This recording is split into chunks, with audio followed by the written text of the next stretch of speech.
Hi everyone, it's Chris, and I'm back today sharing a card that I have been working on using Ken Oliver Colorburst powders with this new set from Technique Junkies called Autumn. Autumn is a beautiful fall set. It has 3 different leaves and 3 different sentiments, and it is a rubber cling mounted set that is just gorgeous. The detail in these leaves is amazing. So I am stamping these on 140-pound Artistico watercolor paper. It is 100% cotton watercolor paper from Fabriano. And I am using VersaFine ink, which is an ink that works well for me here in Minnesota. But some more humid climates, I have heard that it needs some heat drying. But it works well for me. I'm able to watercolor with it really quickly. So I have stamped my card panel with my leaves. I double stamped using my MISTI to make sure that I got all of the detail into the texture of the watercolor paper. And now I have moved to my craft mat, and I am just putting little dots of the Ken Oliver Colorburst powders right on my craft mat. This is going to be my palette. And I have used actually, for my card today, I use 11 out of the first 12 colors that were introduced from Ken. I know he has more out, and I have them on order, but they're not here yet. But I do have the first 12. And the only color that I did not use on these cards is the phthalo green.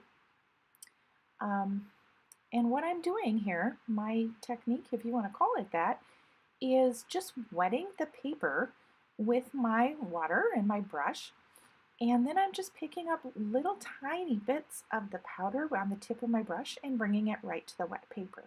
And I'm letting the colors just kind of run and bleed together.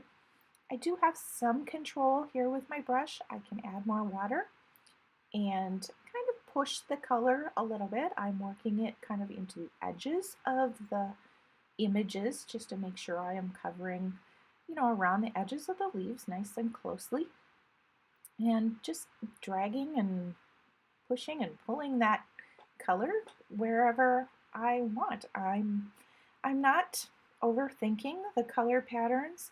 I just grab a color and drop it in the wet paper. I'm working one section at a time, and these colors do re-wet quite easily, so even though an area may have dried while you're working on another corner, you can re-wet it with the water and kind of work any lines from dry time. The green that I used here is Terra Verde, and it was a little more green intense than I wanted, so I toned it down with a little bit of alizarin crimson and then brought in some of the lemon yellow. So you can use the properties of any watercolor to blend and make many different colors out of these. So I just have so much fun with these. This is, literally, I just tried this a week ago, and I've probably made a dozen cards with painting with these Colorburst powders. I find watching just the colors blend together so relaxing too. So I am almost done with my background here, and I'm going to dry that after a bit. I'm going to use my heat gun to make sure that it is really nice and dry. And then I'm going to start working on the leaves. And I'm going to do the same technique with the leaves, but I want my leaves to be a little bit brighter, a little more intense color. So I'm going to be using more powder on the tip of my brush when I drop these colors in. I want to have them a little bit more vibrant, and so I'm just adding more powder, and sometimes even a second layer. These colors layer well too. So I'm just going to give you a little bit of music here, and you can just watch these colors work together.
So I've added a lot of color to these leaves, going back a second and sometimes even a third layer of color to get some intensity. But I still feel that my panel still looks a little bit flat. So what I'm going to do is add a little bit of dimension by adding some shadow. And what I've done is I have mixed the um, indigo and violet and a little bit of sepia together, and I'm just painting along the edges, and I want to create kind of a hint of a shadow or a shape to these leaves. So I'm just bringing in some color along the edge of each of the leaves, kind of on the left side. I want to just make them look like they have dimension, that they're sometimes folded, sometimes lifted away from the ground.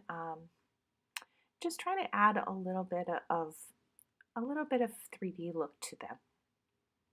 So I'm just bringing that color in just with the tip of the brush just to the left side of each of these leaves.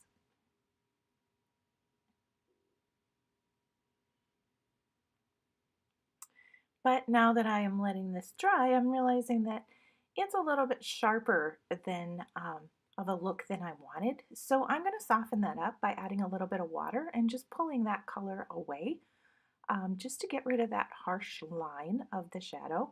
And that's going to darken that area around each of the leaves and really make that intense color from the leaf itself kind of pop from the page. And I'm just going to drag some of that water out and get rid of any extra lines that have been created by adding more color to the dry paper.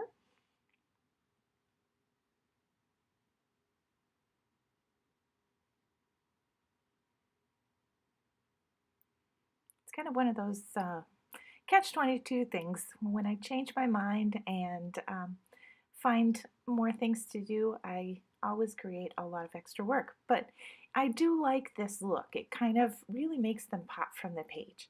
So I've let this dry, and now I have decided again that I need to make a change. I wish that I had not just stamped my sentiment just in the black. So I've decided that I want to emboss it instead. So what I'm doing is I'm taking a clear sheet of plastic in my MISTI, and I have stamped the sentiment on the plastic, and I use that plastic to line up my card panel right beneath that stamped image, so I know that it will stamp in the exact same place.